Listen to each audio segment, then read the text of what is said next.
Do you suffer from knee pain? When I talk about knee pain, I'm not talking about serious injury. I'm talking about that nagging pain right below the kneecap.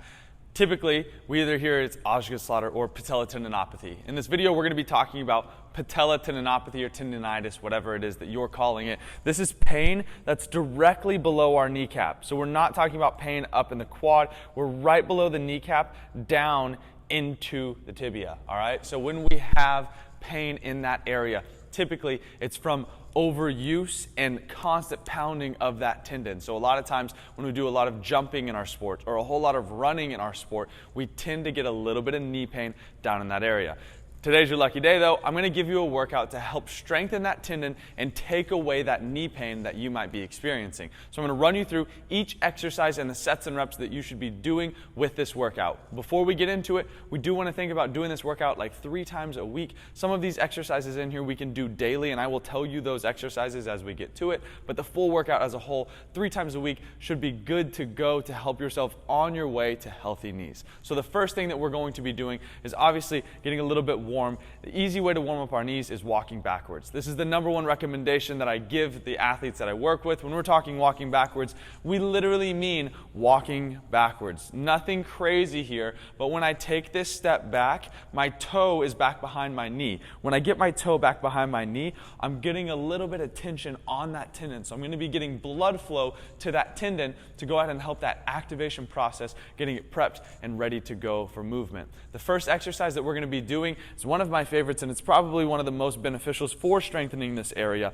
It's going to be a heel elevated goblet squat. So I have my plate here and my dumbbell here. We're going to have dumbbell in hand, holding it right below our chin, heels elevated on our plate.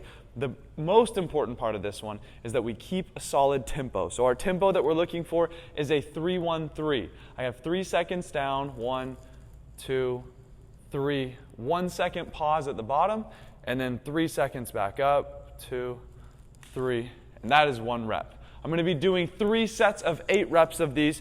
We're going to be making sure that our tempo stays solid the whole time.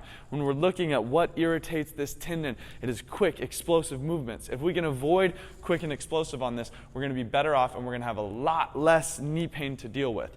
Now with this exercise, the depth of it changes based on our level of pain. We want to stay at a 3 to 4 out of 10 or below on our pain scale. So if I'm squatting to the point where I feel a 6 out of 10 on the pain scale, I'm going too low. I need to readjust and not get as much depth. The goal of this isn't to go as low as possible. The goal is to go in the range of motion that we can manage. If that is only to here, that's perfectly fine. We need to stay in that zone for that 3 to 4 or below pain and then smooth straight back up out of it. We need to make sure that that tempo up is the same as the tempo down. We don't want to go slow on the way down and explode on the way back up, okay? So solid tempo here, 3 by 8. Find the depth that you can manage. If you are feeling pain at a specific depth, then we need to readjust and not go quite as low, all right? We're going to be following that up with Tib Raises next, your anterior tibialis, the muscle down the front of your shins. This is a machine, a Tib Raise machine. These are great, but you might not have access. If you do have access to one of these, we would put our foot straight down in. We can either sit down or stand up. We want to make sure that the leg, our working leg, is straight. We do not want to bend in the knee. And from here, we're raising our toe up, relaxing the toe back down, raise the toe up, relax the toe back down. Pretty simple on these, nothing too crazy. If we're able to have a weighted machine, find a weight that makes it difficult for around 3 sets of 10 reps up to 15, depending on the weight that we're working with. If we don't have access to this, which most of us probably won't, we can use a pole of any kind, lean against it, and we can do toe raises. It's the exact same movement. I want to brace with my feet out in front, raising my toes up, relaxing my toes back down, raise the toes up, relax the toes back down, all right? If we're doing this without a Tib Raise machine, so weightless, we're going to be doing 20 to 25 of these. Again, 3 sets, raising up. We should feel a burn down in the front of the shins, not on the bone, but on the opposite side where you feel that muscle. The rep range should be burning around your first set. So if you've completed your first set and you feel no burn, we either need more weight if we're on the machine, or we need more reps if we're standing and doing the toe raises, or one thing that I see a lot is we rush through it and we're up and down and up and down. Go slow, pause and hold for a second at the top, and relax back down, all right? For our next one, we're getting a little bit dynamic again. I have our band set up over here. We're going to be looking at a Spanish squat. So Spanish squats are one of the exercises that it either is going to be very simple for you and you're not going to have very much knee pain on it, but this one has, for myself at least, I've seen athletes that get a little bit of knee pain flare up when they do this exercise, which I'll give you an alternative if that is you. We're going to have the band at the back of our legs. We're going to be dropping down into an upright seated position. In this position, my weight's back on my heels. I have vertical shins, and I'm staying nice and tall with my chest. We don't want to be at a position where we're hunched over. We want to stay nice and tall, sitting back into the heels. All right? We're going to be holding this position for 45 seconds. It's a long time. Your quads are going to start burning.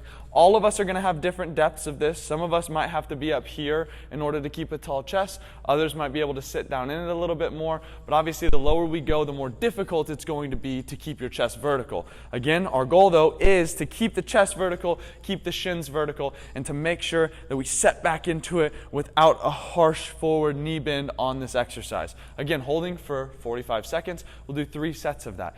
If that irritates you, let's come over here. If you have access to a leg extension machine, we're going to come all the way over in our corner over here. Our leg extension machine here can act and do the exact same as that Spanish squat. So if I drop my weight to whatever's manageable for you, right? This is going to be a single leg exercise, but we're going to extend up and we're going to chill and hold our leg in this position for around 45 seconds. We need to have a little bit of an angle. We're not fully extended. We're not down way too low. But we're going to be holding this leg straight out, in control, not letting it waver, not exploding out of it. When we're done with our 45 seconds, we'll switch to that other leg, and we're holding and relaxing here for the extent of the time. All right? This will be the same rep range, but it's per leg. So we'll do 3 sets of 45 seconds per leg. We're going to be working our way to the back on this one. So follow me back there. We're going to be using our sled for this last exercise, okay? This one is like bread and butter. It's similar to the start where we were walking backwards just normally, but on this one, we're going to be walking backwards, pulling our sled. This allows us to load the movement that already puts tension through the tendon. So we want to obviously give ourselves some rest between these exercises, not just back and forth. But we're going to be dropping down, using our handles here. We're going to be squatting down slightly, and I'm walking backwards. Nothing crazy, nothing insane, okay? We're not trying to squat all the way down to the ground or do anything wild here. We want to be pretty upright. Again, tall chest, stepping back. The most important thing here is that we're stepping back with that toe and that knee is over the toe, okay? So as I'm stepping here, knee is going over the toe, nice and smooth. I'm not trying to squat down to parallel to the ground or anything of that nature, just nice and smooth, pulling the sled, okay? When we're doing these sled pulls, we can go for like a minute at a time pulling the sled, so do it for a minute, rest, we'll go 3 sets of that, and then nice and smooth, add weight as we need to, so it should be a difficult movement, but it shouldn't be impossible, right? Again, we want to follow that 3 to 4 or below for knee pain throughout all of these movements. We also want to address how we feel after we're done with these workouts. Sometimes, most times, when we're dealing with the tendon pain, we feel a little flare up at the beginning, but once it gets warm, we don't feel really any pain, and a lot of times we feel a lot of pain after. So 3 to 4 hours after, or even the next day, we can feel a lot of pain in that tendon. You need to judge that pain as well for how hard you went in the workout. If you did all of the things that we talked about today fully with a good amount of weight on each thing, and the next day you had extreme soreness in the knees, we probably went a little bit too hard, which means next time we need to scale back a little bit, whether it be rep range, weight, all of the above, or depth in squats, right? And we might need to change those things to make sure that we don't have really harsh pain after. Harsh pain the day after, like a 6 out of 10 or above, or later that day after your knees have cooled down a little bit and you're not on that high in blood flow from the workout. If we have harsh pain in those times, that tells us we probably went a little bit too hard in workout. So that is it for our knee pain video. If you have any questions or comments, post them below. Like the video, subscribe to the channel. We will see you next time. Peace.